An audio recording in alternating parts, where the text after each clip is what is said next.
네, 북중농단 사건의 정점으로 꼽히는 박 전 대통령이 오늘 두 번째 재판에 홀로 출석했습니다. 오늘 재판은 증거조사 절차가 시작되는 만큼 검찰과 변호인단 사이에 날선 공방이 오갈 것으로 예상되고 있는데요. 네, 관련 내용 두 분의 평론가와 함께 이야기 나눠보겠습니다.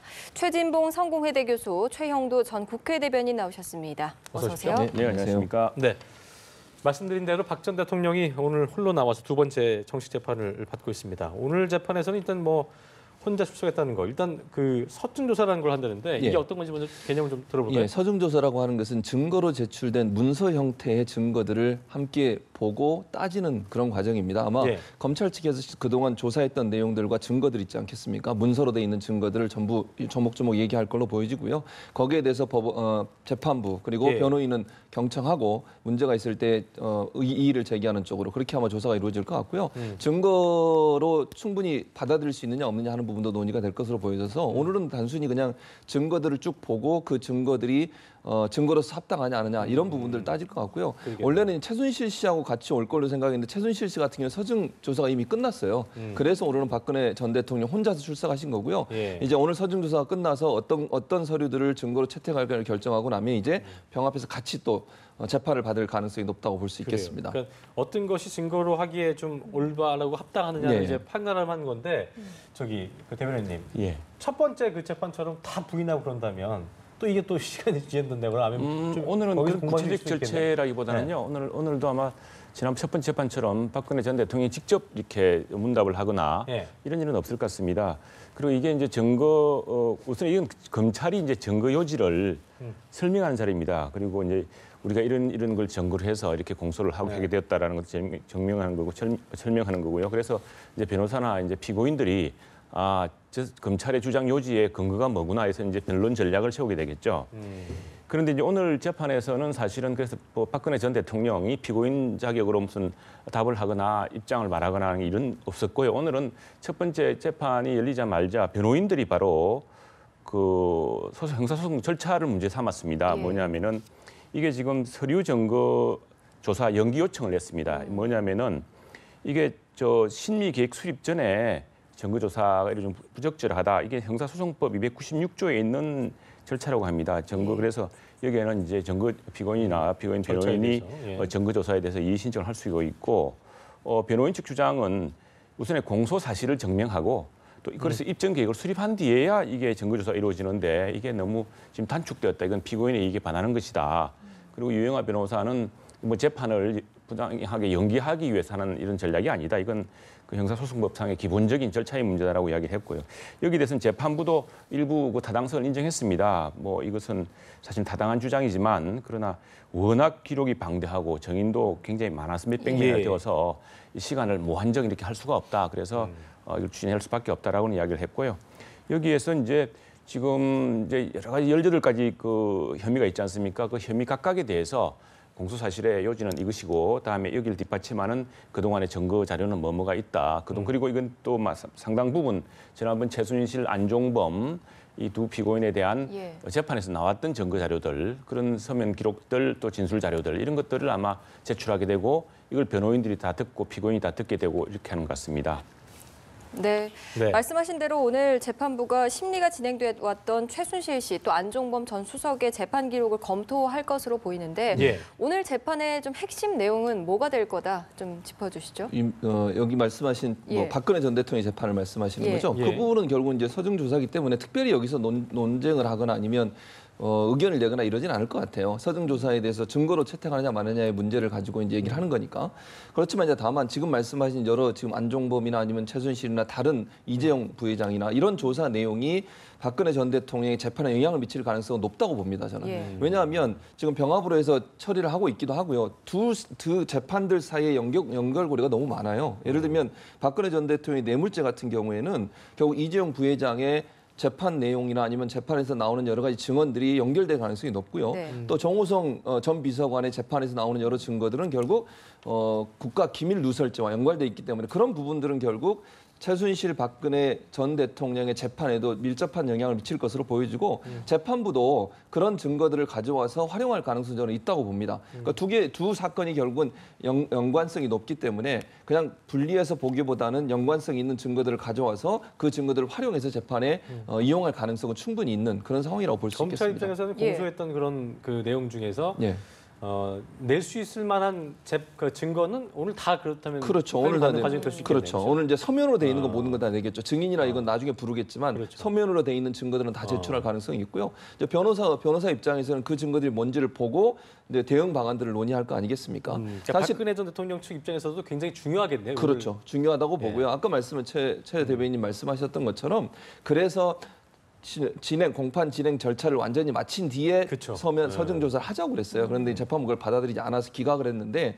결국 그것도 시간을 좀 벌어보겠다는 생각이었는데 사실 아시는 것처럼 이게 60일 이내에 끝나야 되는 거 아니겠습니까? 그런 상황이다 보니까 재판부 입장에서는 이걸 빨리 하지 않으면 박근혜 전 대통령이 이제 석방될 가능성이 있어요. 그러니까 물론 재판 중에 석방이 되는 겁니다만 그랬을 때 이제 여러 가지 논란이 될 수도 있고 국민적 반감이 생길 수도 있기 때문에 가능한 한 60일 내에 재판을 마치려고 하다 보니 빠르게 속도를 내는 것 같고요. 증인도 제가 볼 때 뭐 많으면 100명까지도 넘을 가능성도 있어요. 관련된 증인들을 부를 때. 그랬을 경우에 시간이 너무 많이 소요되기 때문에 아마 기각을 한 것으로 그렇게 판단이 됩니다. 석방이 되고 안 되고 그 부분은 어떤 변수가 될 수 있을 거라고 예상하시는 거예요? 아니 국민적으로 봤을 때 물론 이제 법적으로 보면 문제는 없죠. 왜냐하면 60일 지나서 구속 기간이 다 끝났으니까 석방하는 건 문제가 없지만 그랬을 때 이게 뭐 제대로 재판을 하는 거냐라는 비난을 받을 수도 있고요. 물론 이제 재판부 입장에서는 시간이 충분히 필요하죠. 그리고 변호사 입장에서는 당연히 보호받을 권리가 있는 거 아니겠습니까? 그래. 박근혜 전 대통령의 변호인 입장에서는 박근혜 전 대통령이 충분히 변론할 수 있는 기회를 줘야 되는데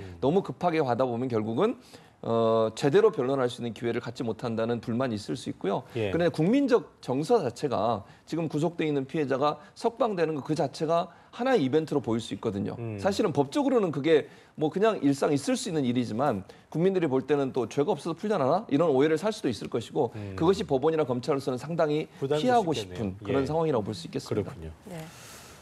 자, 박 전 대통령 오늘 재판에서 아까 말씀하신 대로 박 전 대통령이 뭐 따로 입장 밝힐 부분은 없는 거죠? 그렇습니다. 그런 셈입니다. 그런데 이제 어쨌거나 지금 검찰 서정 조사를 통해서 지난번에 뭐 특검하고 검찰 특수본이 조사했던 방대한 자료와 또 그 공판 최순실, 안종범 등 다른 피고인의 재판에서 제출됐던 이런 증거 자료들 이런 것들이 이제 한꺼번에 검토될 텐데요. 이 방대한 자료 중에서 결국 핵심은 이겁니다. 핵심은 뇌물이 공모 문제. 그러니까 왜냐하면은 박근혜 전 대통령은 실제로 뭐 재단이 미러 재단이나 K스포츠 재단이 그 모금한 돈을 직접 쓰거나 사용한 적이 없습니다. 지금 직접 받은 적도 없고요. 그리고 또 이 삼성이 얽혀 있는 성마 정유라의 뭐 성마 그걸 지원해줬다든가 이런 문제도 직접 박근혜 대통령의 가족도 아니고 뭐 직접 한 것도 없지만. 근데 그러나 이제 이 모든 것들은 박근혜 대통령을 정점으로 하고 그렇게 해서 이런 뇌물이 이루어졌다는 게 검찰 공소 요지거든요. 특검도 요지고. 그렇기 때문에 그 공모 혐의를 밝히는 것, 결국 그 K스포츠 재단이라든가 미르 재단이 구성될 때 그 과정이 어떻게 했느냐. 오늘 당장 그 유영하 변호사 변론 중에 하나 보면은 검찰과 특검의 공소장에서 보면은 미르 재단과 K스포츠 재단을 이렇게 만들라고 대통령이 지시했다고 돼 있지 않습니까? 그 지시했던 시점이 다르다는 겁니다. 검찰 공소와 특검 공소와 뭐 그건 아주 사소한 부분일 수 있는데 그런 구체적인 사실관계 문제. 왜 이전에 그 사실 이게 재판이라는 것이요. 재판의 원리가 기본입니다. 이게 무죄 추정으로 해서 유죄를 하려면 정말 이 사람이 한치 죄가 없다는 그런 다른 어떤 게 없다는 확실한 근거 위에서 되는 거거든요. 그래서 사실은 법원에서 무죄 판결을 났다고 해서 그 사람이 완전한 그게 뭐 정말 죄가 없다고 주장할 수 있는 건 아닙니다. 다만 형사법상으로 처벌할 수 있는 명확한 증거가 없다는 것이고 거의 우리가 유명한 말이 있지 않습니까?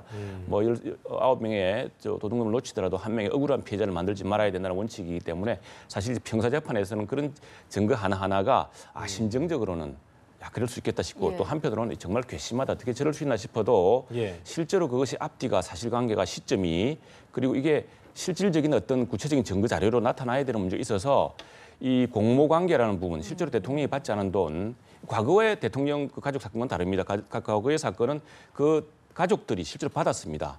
또 받거나 받았다가 돌려줬거나 그런 사건인데 이거는 실제로 이 가족과 전혀 관계도 없고 대통령이 전혀 이 문제에 대해서는 자기는 모른다라고 이야기하고 있고 받지 않았다고 이야기를 하고 있거든요. 그렇기 때문에 그 공모관계를 입증하기 위한 증거 자료와 그동안의 공판 절차에서 제기되었던 나왔던 여러 것들을 하나하나 구성해야 되고 그 하나하나의 사건에 대해서 이제 증거 채택에 대해서 이 문제에 대해서 이제 변호인들이 박근혜 전 대통령 변호인이 이 문제 하나하나의 그 적법성 또 그 증거 능력, 증명력 이런 것들을 이제 문제 삼을 수 있을 거라고 봅니다. 그리고 또 하나는 뇌물에서도 지금 박근혜 전 대통령이 당시에 대기업 회장과 만나서 구체적인 사안에 대해서 이렇게 저렇게 부탁을 했고 반대로 그 대기업 회장은 그러면은 뭐 면세점을 해주세요 아니면은 뭐 저 삼성물산 합병을 도와주세요 이렇게 했다는 게 지금 공소 요지거든요. 요지인데 이것이 지금 대기업 회장으로서도 구체적으로 그런 진술은 안 하고 있거든요. 안 하고 있고 박근혜 전 대통령도 검찰 조사에서 그런 일은 없었다라고 이야기하고 있기 때문에 그러면은 그 뇌물로 성립하기 위해서 그 대가 관계가 실제로 어떤 절차를 거쳐서 어느 시점에 육하 원칙이 맞아떨어져야 된단 말이죠. 그런 것들을 또 뒷받침할 수 있는 그동안의 증거 자료, 뭐 안종범 수석의 수첩 이런 것들이 그중에 하나겠죠. 그리고 이제 그 대기업 회장들의 그 뭐 금전 출납 관계라든가 이런 것들도 다 보게 될 텐데 그런 방대한 증거 자료들이 오늘 제출되고 오늘 다 채택되지 않을 겁니다. 서정조사가 또 계속 이루어질 테고요. 18가지 혐의가 아주 많기 때문에 그리고 이게 사실은 6개월인데 그 1심의 구속 기소에서 시한이 6개월이지 않습니까? 10월 정도로 좀 예상하고 10월 한 중순 정도 예상하고 있는데 뭐 18가지 사건에 이 정말 그 참고인이나 증인도 많기 때문에 그 하나하나가 또 모든 사건에 대해서 무슨 그 부분을 인정하고 들어가는 게 없습니다. 대부분 다 부인하고 있기 때문에 그 하나하나를 따져보게 되고 하다 보면은 그러면 뭐 우리가 일반 토론처럼 그 정도로 했으면 됐습니다. 그만하시죠. 뭐 이렇게 할 수가 없는 거거든요. 이거는 뭐 따져 묻으면은 계속 가니까. 그래서 6개월의 시간이 있지만 이 사건을 다 다루다 보고 특히 변호인과 피고인이 전부 부인하고 있거나 또는 반박하고 있는 내용을 또 뒤집고 또 다른 걸로 입증하다 보면은 한 6개월 시간이 내에 끝날 수 있겠느냐라는 그런 이제 그 의문이 있는 것이고 그래. 그 때문에 재판부가 굉장히 서둘고 있죠. 근데 여기에 대해서는 이제 그 뭐 법대로 되는 것이고 아마 6개월 내에 마치려고 아마 최대 노력을 다 할 겁니다. 그러면은 재판 시간을 길게 한다거나 또 그 하루 길을 늘린다거나 하는 방식이 있기 때문에 그렇게 진행될 것으로 예상합니다. 최 전 대변인께서 말씀해 주신 것처럼 공모관계 입증이 중요하다 이 부분인데 이런 가운데 최순실 씨의 딸 정유라 씨가 지금 덴마크에서 30일 이내에 한국으로 송환될 것으로 예상되거든요. 정유라 씨의 한국행도 또 박 전 대통령 재판에 영향이 있을까요? 뭐 크게 영향이 있을 가능성은 낮아요. 왜냐하면 이미 이제 그 최순실과 박근혜 전 대통령의 공모 문제가 중점이 되지 거기에 정유라 씨가 뭐 중요하게 있기 때문에 그렇죠. 이제 정유라 씨에게 사실 적용 가능한 범죄 행위는 세 가지로 크게 나눌 수 있겠는데 첫째는 방금 말씀한 학사 비리 문제라든지 그다음에 승마대회 조작 문제라든지 이게 이제 업무 방해로 처벌이 될 가능성이 있고요. 두 번째는 이제 제3자 뇌물 공여인데 삼성에서 말을 사주고 또 운영 경비를 지원해주고 이런 부분이 있었지 않습니까? 이게 만약 뇌물로 되면 제3자 뇌물 공여죄가 적용될 가능성이 있고요. 세 번째로 독일에 지금 4억 원 정도의 주택을 정유라 씨 명의로 구입돼 있는 걸로 지금 알려지고 있어요. 그렇다고 하면 이거는 결국 외환법에 걸리게 되는 거죠. 그래서 돈을 정말 적법한 방법으로 한국에서 가지고 갔느냐 아니면 적법하지 않은 방법으로 가져갔느냐가 문제가 돼서 특가법상의 범죄 행위로 인정될 가능성이 있습니다. 이 세 가지가 사실은 정유라 씨에게 적용 가능한 범죄 행위들이에요. 그래서 이제 정유라 씨를 한국으로 송환하는 것이 박근혜 최순실 재판에 크게 영향을 미친다기보다 상징적인 의미가 있다고 저는 보고요. 또 한 가지는 검찰 입장에서는 정유라 씨를 데려옴으로써 최순실을 정서적으로 압박할 수 있는 수단은 될 수 있다고 봐요. 그러니까 정유라 씨를 일단 한국으로 송환을 하고 나서 조사하는 과정에 최순실 심경 변화를 유도해낼 가능성이 있거든요. 지금 계속 얘기하면 최순실 씨는 그렇게 얘기해요. 자기 딸은 죄가 없다. 또 정유라 씨도 계속 얘기하는 건 뭐냐면 엄마가 시켜서 했다. 이런 논리로 지금 계속 가고 있는 걸 보면 최순실 씨 입장에서는 어찌 보면 박근혜 전 대통령보다 정유라 씨를 더 지키고 싶을 가능성도 있다. 그러면 검찰이 정유라 씨 건을 조사하는 과정을 통해서 최순실 씨에게 압박을 가해서 특정한 어떤 형태의 심경 변화를 불러올 수 있고 그것이 발언이나 아니면 증언이나 아니면 신문 과정에서 새로운 사실을 얘기할 수 있는 지렛대로 활용할 가능성은 충분히 있다고 볼 수 있겠습니다. 그래요.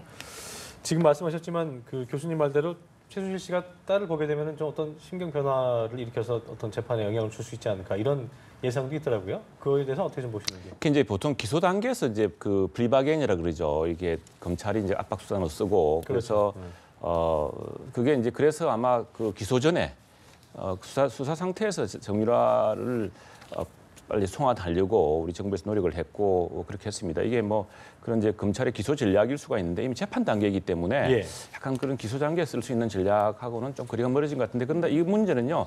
검찰로서는 굉장히 중대한 압박을 받는 것이 국민 정서라는 게 사실 이 모든 사안의 시초는 정유라였습니다. 이 정유라라는 사람의 이 반칙 특권 이게 많은 사람을 분노하게 했던 거 아닙니까? 근데 이 사실은 검찰이 일부러 봐준 것도 아니고 그렇게 했지만 이 재판이 이루어지지 않은 채 다른 재판만 끝나고 이 사람은 뭐 외국에서 그냥 살고 있다. 더구나 4억짜리 집에 살고 누구 돈으로 어떻게 먹고 사는지 모르지만 살고 있다 한다면 이게 국민 정서상 용납할 수가 없는 거거든요. 그런데 그럼 정유라가 왜 외국에 남게 되었느냐?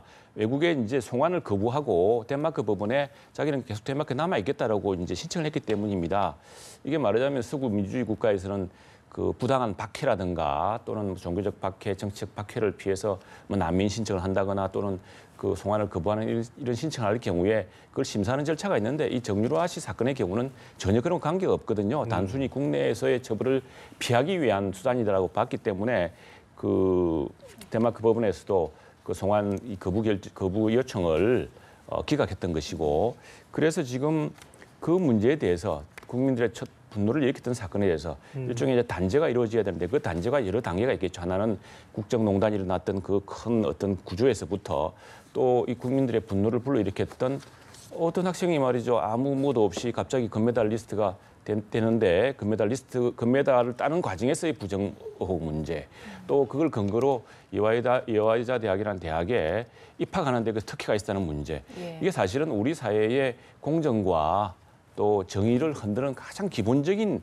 문제거든요. 스포츠만큼 정정당당한 페어플레이가 강조되는 분야가 또 어디 있습니까? 그리고 우리나라에서 교육 분야에서 이게 특혜 입시, 이 특혜라든가 특권이라든가 이거 용납 절대로 안 되는 거거든요. 그 바탕 위에서 대한민국이 오늘날 어느 정도 공정한 사회를 이루어왔는데 그걸 허물어뜨리는 문제였기 때문에 이건 뭐 어느 경우든 반드시 한꺼번에 단죄가 이루어져야 되는 것이고요.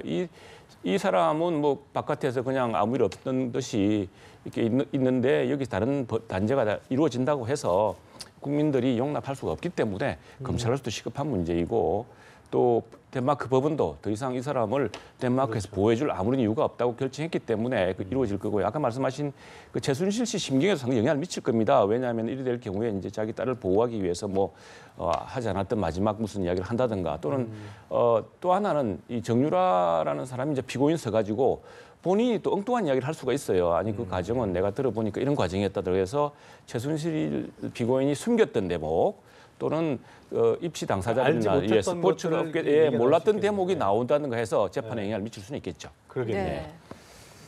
자, 어쨌든 뭐 처벌 수위도 상당하다고 봐야겠죠. 뭐 어떤 이제 만약 재판을 통해서 어떻게 결론이 나느냐에 따라 달라질 수 있겠는데요. 예를 들면 업무방해 행위 같은 경우는 5년 이하의 징역이나 1,500만 원 이상의 벌금을 물게 돼 있어요. 업무방해 혐의만 본다고 하면. 그리고 이제 아까 말씀드린 독일의 4억 원이 넘는 재산을 가지고 있다고 지금 돼 있거든요. 정유라 씨 명의로 지금 집이 돼 있어요. 네. 만약에 그 외의 돈을 밝혀내게 되면 만약 5억 이상을 외환법 위반으로 외국에 반출을 했을 경우에는 무기징역까지 판결을 내릴 수가 있어요. 그래서 이거는 조사를 해봐야 될 것 같아요. 어떤 식으로 조사가 되고 어떤 결과가 나오느냐에 따라서 달라질 수 있을 텐데 문제는 정유라 씨 같은 경우는 최순실 씨가 시켜서 했다는 걸로 계속 갈 가능성이 있어요. 본인은 모른다. 그러나 이제 아까 덮어씌울 그렇죠. 그리고 최순실 씨도 본인이 시켰다고 얘기할 거예요. 저는 두 사람이 같은 얘기를 할 거라고 생각이 들거든요. 다만 이제 정유라 씨가 혹시나 뭐 나이가 아직 어리고 이래서 조사받는 과정에 그냥 무심코 던진 말이 무슨 근거가 되거나 아니면 기회가 돼서 다른 것을 밝혀낼 수 있는 기회는 될 수 있다고 보지만 일단 조사받는 과정에서는 최순실 씨가 모든 걸 시켰고 본인은 아는 게 없다라고 얘기하면서 본인의 범죄를 부인할 가능성이 높고요. 최순실 씨도 자기 딸은 아무 죄가 없다. 본인이 시키는 대로만 했을 뿐이다. 모든 걸 자기가 했다. 이렇게 얘기할 가능성이 높기 때문에 최순실 씨가 처벌을 받을 가능성이 지금 현재는 낮습니다. 그러나 이 범죄 행위, 제가 말씀드린 세 가지 범죄 행위가 만약에 범죄 행위로 인정이 될 경우에는 아까 말씀드린 최고로는 무기징역까지 받을 수 있고요. 적게는 뭐 1,500만 원 이상의 벌금을 받을 가능성이 있다고 볼 수 있겠습니다. 조사 과정 좀 지켜봐야 될 것 같습니다. 네. 어제에 이어서 이틀째 열리고 있습니다. 이낙연 총리 후보자의 청문회 얘기인데요. 이틀째인 오늘 오전 청문회 좀 지켜보셨나요? 네, 그렇습니다. 예, 분위기 좀 어땠고 어떤 내용이 오갔습니까? 이낙연 후보자 아주 그 젠틀맨이라는 별명이 있듯이 굉장히 점잖은 그 자세로 정말 저 후보자 말처럼 성실 겸손하게 답변에 임하는 것 같았습니다. 그러나 뭐 송구 질문은 피할 수가 없었고요. 그 크게 보자면 도덕성과 이제 안보관이 이제 검증의 첫 그 큰 테두리였던 것 같습니다. 근데 안타까운 점은 사실은 뭐 지난번 문재인 대통령이 선거 때도 나온 이야기입니다만 우리나라 그 고위공직자들이 꼭 무슨 5가지 뭐 폐단이 있었다는 거 아닙니까? 네. 그 뭐 위장 전입, 그다음에 뭐 병역, 그다음에 논문이나 표절, 뭐 거래 또 발언의 문제, 또 재산 문제 있었는데 뭐 5가지 다 걸렸습니다. 다 걸렸는데 뭐 결정적 한 방이라는 것은 없다고 하지만.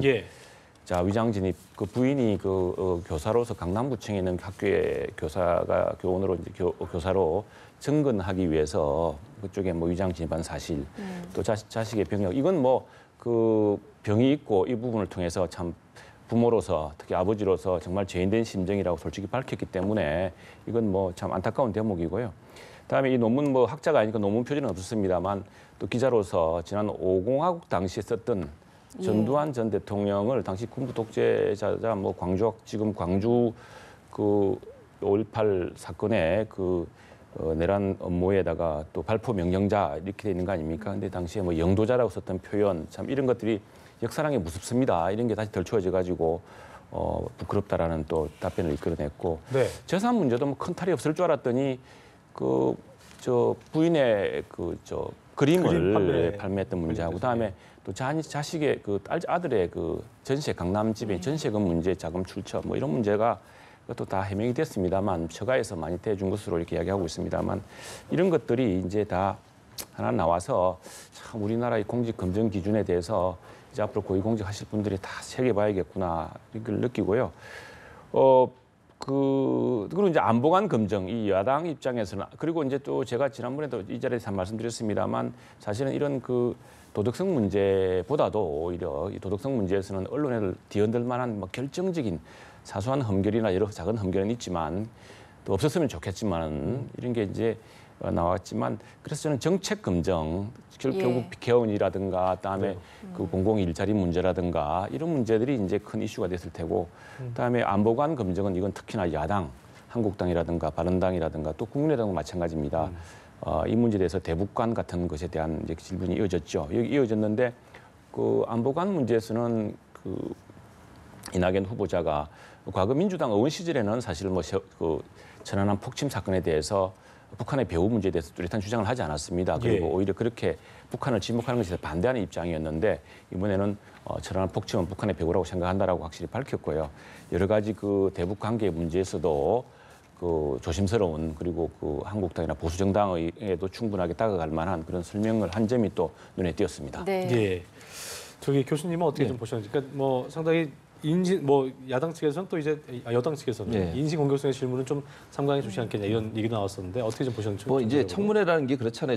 어떤 분들은 장관하기 싫다는 사람도 있어요. 그 청문회하면서 모든 게 다 드러나지 않습니까? 우리가 뭐 사실 뭐 이런 흠결들 저는 일단 야당에서 그런 부분들을 제기하는 건 충분히 가능하다고 봐요. 청문회가 그런 거 하라고 만들어진 장소 아니겠습니까? 그리고 우리나라가 이제 민주주의가 성숙되면서 공직자에 대한 어떤 그 도덕적 기준 자체가 높아졌기 때문에 그런 부분들을 제기하는 것은 문제가 없다고 보고요. 다만 이제 이런 부분들이 사실 그 크게 아까도 말씀하셨지만 크게 문제가 되는 흠결이라고 보긴 힘들다는 것이 현재 이제 이낙연 총리 후보자가 그러니까 그 청문회에서 통과될 가능성이 높다는 전망으로 나오고 있는데 뭐 예를 들면 이런 거 위장 전입 같은 경우에는 이제 부인이 미술 교사로 근무하시면서 강남 쪽에 학교에 가고 싶어서 위장 전입을 했다는 게 부정당한 투기라든지 아니면 땅 투기라든지 이런 걸 통해서 경제적 이익을 획득이 한 것이라고 했다면 더 비난을 받았을 때 그런 부분들이 좀 참작이 되는 것 같고요. 자식 병역 문제는 사실 이제 군대를 가지는 않았지만 불법적인 문제는 없었다고 하는 부분이 어느 정도 공감이 되는 것 같고 또 이제 아까 그 전두환 관련된 발언은 이게 이낙연 총리가 수습 기자 시절에 쓴 기사예요. 그래서 저는 뭐 부적절하다고 봅니다만 수습 기자 뭐 여기 두 분 다 기자 하셨겠지만 수습 기자가 갖고 있는 한계가 있지 않겠습니까? 그러니까 지시를 받고서 기사를 써야 되는 상황이고 부장이나 아니면 데스크가 요구하는 것들을 수습 기자가 함부로 거절할 수 없는 상황이어서 그런 부분이 있었다고 보고요. 본인도 그거는 후회하고 있고 참담하다는 생각을 하고 있다고 하니까 그래서 이런 부분들을 보면 이번 이낙연 총리 후보자의 청문회 과정을 보면 고성이나 아니면 뭐 파행이나 이런 단어는 없었어요. 예. 그래서 그런 점으로 보면 그것도 좋은 현상이라고 보고요. 여러 가지 뭐 문제가 있긴 합니다만 그럼에도 불구하고 총리로서의 업무를 수행하는 데 있어서 크게 흠결이 되는 부분은 없다고 생각해서 아마 통과될 가능성이 높다는 전망이 우세하다고 보겠습니다. 예.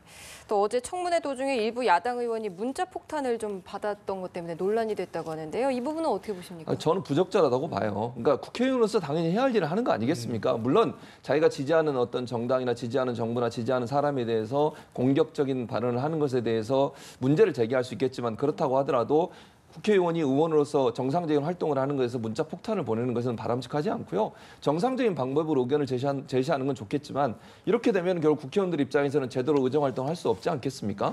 본인들이 주도권을 가지고 본인의 어떤 양심에 의거해서 하는 행동들이라고 한다면 그것이 비록 본인의 마음에 들지 않더라도 이런 식으로 국회의원들의 의정 활동에 대해서 문제를 제기하는 것은 바람직한 현상은 아니라고 봅니다. 네, 알겠습니다. 오늘 말씀 여기까지 듣겠습니다. 네. 두 분 고맙습니다. 고맙습니다.